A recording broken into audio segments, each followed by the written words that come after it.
దశమ భాగం ఎక్కడ ఇవ్వాలి? సంఘానిక లేక మనం వెళ్ళే చర్చికా? కానుకగా ఇవ్వాలి. సంఘానిక, మనకు వెళ్ళే చర్చికా అంటే రోడ్డుకా లేకపోతే దాని పక్కన రహదారికా అన్నట్లు ఉంటుంది, కాగితమా లేకపోతే పేపరా అన్నట్లు ఉంటుంది. సంఘం అన్నా మనం వెళ్ళే చర్చ్ అన్నా ఒకటేగా. నా క్లారిటీ తెలియక అడుగుతున్నాను. ఇక్కడ రాజమండ్రిలో వేరే భావం ఉందేమో నాకు తెలియదు. రెండోది, కానుకగా ఎవరికి ఇవ్వాలి? పాస్టర్కి కానుకగా ఇవ్వాలా? ఎలా ఇవ్వాలి? ఎక్కడ ఇవ్వాలి? దశమ భాగంలో ఏమైనా కొన్ని చర్చెస్కి ఇవ్వవచ్చా? రైట్. దశమ భాగం గురించి ముందు క్లారిటీ ఇవ్వనివ్వండి. దశమ భాగం అనే పదం వినంగానే మనలో చాలామంది ఏమనుకుంటారంటే 1/10 అని అనుకుంటారు. దశమ భాగం అంటే 1/10, 10వ భాగం కానే కాదు, అస్సలు కాదు. దశమ అనే తెలుగు పదం ఉపయోగించారు కాబట్టి 10వ భాగం, 10వ వంతు అని అనుకుంటారు. ఇంగ్లీష్ పదం అయితే దాన్ని టైత్ అని అంటారు, టైత్ అని అంటారు. ఓకే, దీనికి అర్థం ఏంటి? పాత నిబంధనలో ఉన్నటువంటి భావం ఏంటంటే, ఇశ్రాయేలు దశమ భాగం అంటే వాళ్ళ సంపాదనలో 10వ వంతు. అంటే నేను 100 రూపాయలు సంపాదిస్తే 10 రూపాయలు తీసుకెళ్ళి యాజకుడికి ఇవ్వాలి.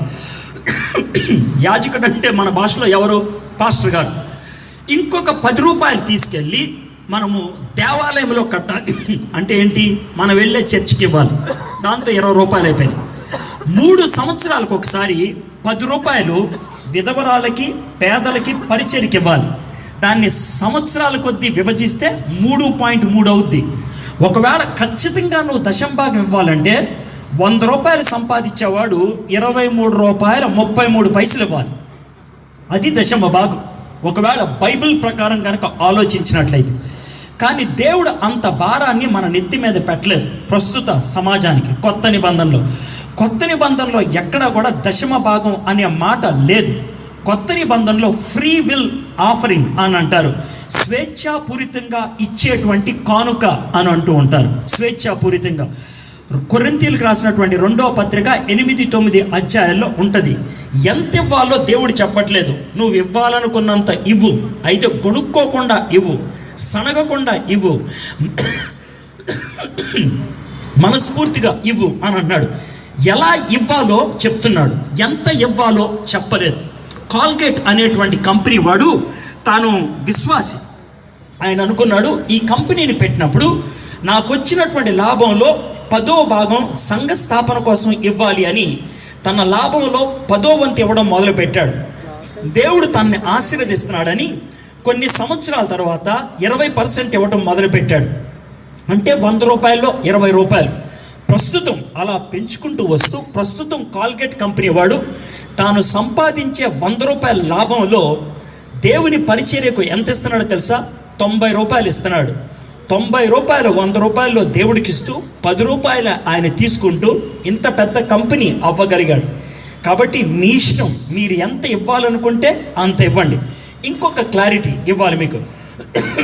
కొంతమంది టీవీ ప్రసంగికులు, ఈ విధంగా పబ్లిక్ ప్రసంగాలకి వచ్చేటువంటి వాళ్ళు మీ జోబులు కొట్టేయడానికి చేసేటువంటి ఒక తప్పుడు బోధ ఏంటి అని అంటే, మీరు ఇస్తే దేవుడు ఇస్తాడు అనేటువంటి మాట. ఇది తప్పు. మనము ఇచ్చేటువంటిది కృతజ్ఞత అర్పణ. అంటే దేవుడు మనకి ఆల్రెడీ ఇచ్చేశాడు, దానికి కృతజ్ఞతగా మనం ఇస్తున్నాం.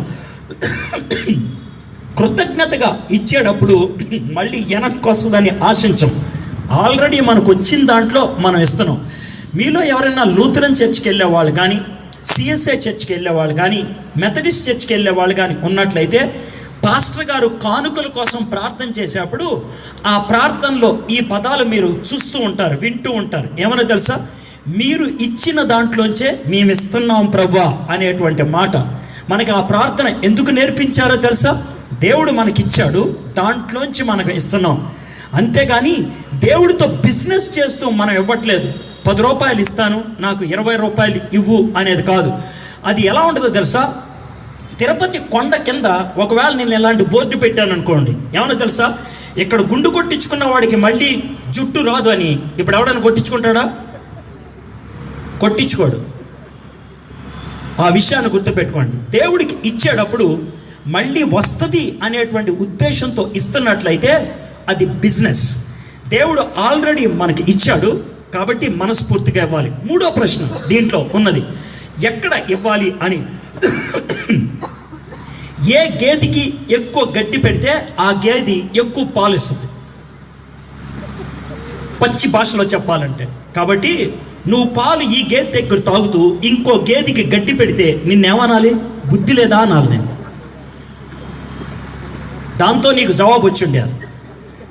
ఏ గేదెకి గడ్డి ఎక్కువ పెడితే ఆ గేదె పాలు ఇస్తుంది. కాబట్టి ప్రాథమికంగా నువ్వు ఏ సంఘములో సభ్యుడో, ఏ సంఘానికైతే నువ్వు వెళ్తున్నావో వారం వారం, ఆ సంఘానికి నువ్వు కానుక ఇవ్వాలి.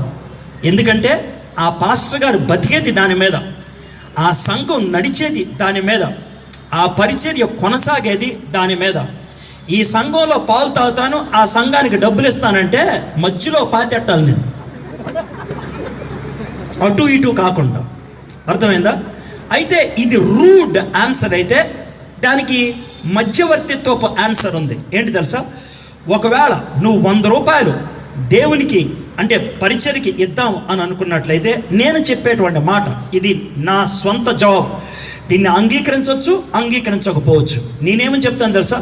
నువ్వు ఇవ్వాలనుకునేటువంటి 100 రూపాయల్లో కనీసం 50 రూపాయలు, 100లో కనీసం 50 రూపాయలు నువ్వు ఏ సంఘానికి వెళ్తున్నావో ఆ సంఘానికి ఇచ్చి, మిగిలిన 50 రూపాయలు ఎవరికైనా ఇవ్వదలుచుకుంటే పేదలకు కానీ, లేకపోతే ఇంకొక సేవా సంస్థకు కానీ, ఇంకొక సమాజానికి కానీ ఇవ్వాలనుకుంటే మిగిలిన దాంట్లోంచి భాగాలు చేసివ్వండి.